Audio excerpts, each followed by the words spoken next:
Our investigation started 2 years ago. Darul Uloom Islamic High School in Birmingham is a full-time independent secondary school, inspected by government-approved teams. It's required to teach tolerance and respect for other religions. But we went undercover because we had gathered evidence of extreme intolerance. Our reporter started here as a volunteer.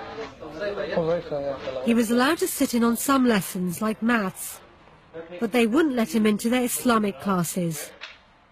So in July last year, he went into one of the rooms where we'd heard they teach Islamic studies. And he left a hidden camera there.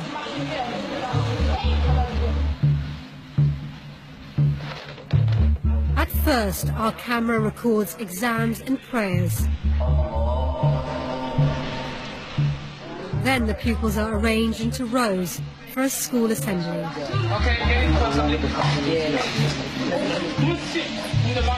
The speaker addresses all the pupils aged 11 and upwards. He starts by talking about people who worship ridiculous things. But there are some people in the world who decide not to use the intellect. They are happy worshipping idols, they worship the cows. It's Hindus, isn't it? Like Hindus don't worship the cows. This is how he describes Hindu religious practices. If we choose to worship such ridiculous things, our cows.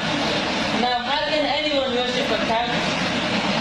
First thing he does is he rides that cow, he sits on the cow, his God, he sits on his God, and at times he needs to lean for his God. At times God steps over him. At times God goes to sleep. At times he eats God who is hungry. Yeah, I am funny enough to drink the piece of a cow. He says it's not the first time he's given this speech.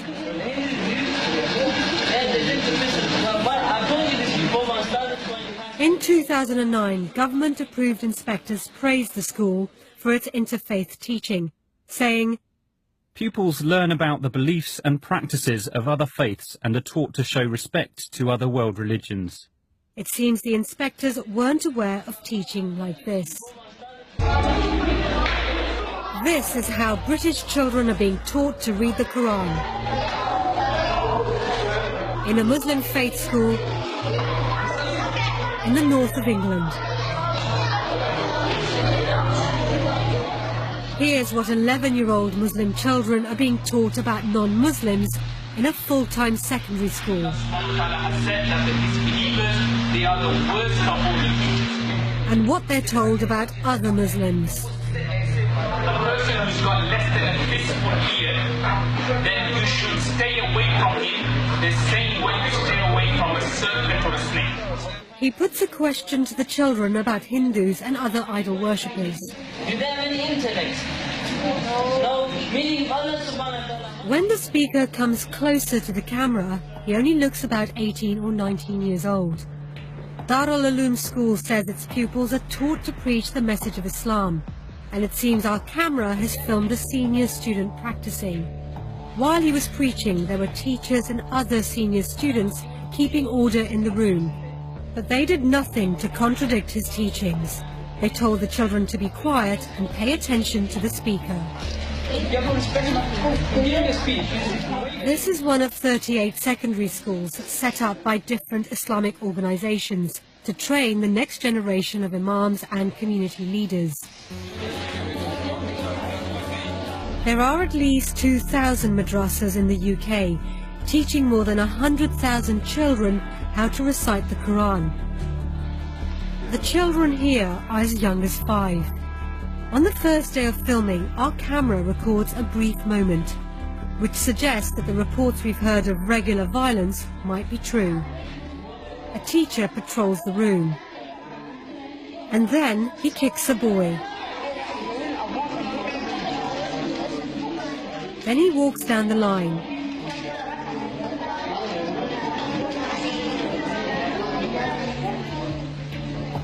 That was all we managed to film in the summer, and both schools broke up for the holidays.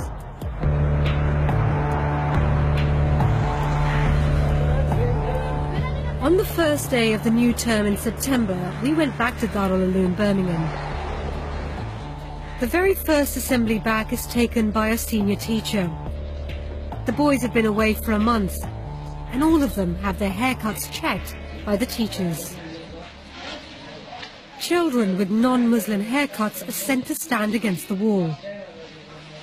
The senior teacher says looking like non-Muslims is forbidden. He uses the word kafar, an often derogatory term meaning disbeliever or infidel. It'll be regular haircut checks.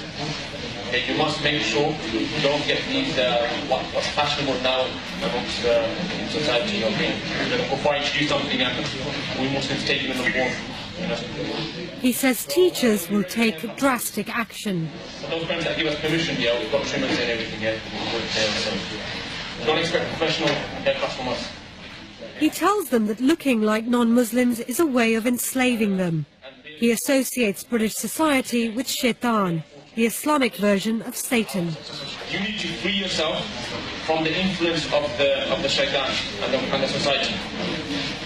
Yeah? The kuffar have brought so many new things out, and you need to free yourself from slavery. What kind of slavery am I talking about? Yes. Mind control. Yeah? Mind control, mashallah. Yeah? They're controlling your minds. You're doing what they want. And ask yourself, are you part of that slavery as well? Is mind control? Are you part of those students who prefer their sunnah of the kuffar over the sunnah of the Prophet? Ask yourself. Is it simple, yes or no? The school's last inspection praised it for promoting tolerance and harmony in society. But in this assembly, the teacher tells the boys they should hate the sinful nature of non-Muslim society. You're not like the non-Muslim out there, all that evil you see on the streets. People not wearing hijab properly, people smoking, people walking like they got something stuck in their hands. Yeah, these kind of things. Yeah, you should hate it. They should hate walking down that street. This is a prestigious school.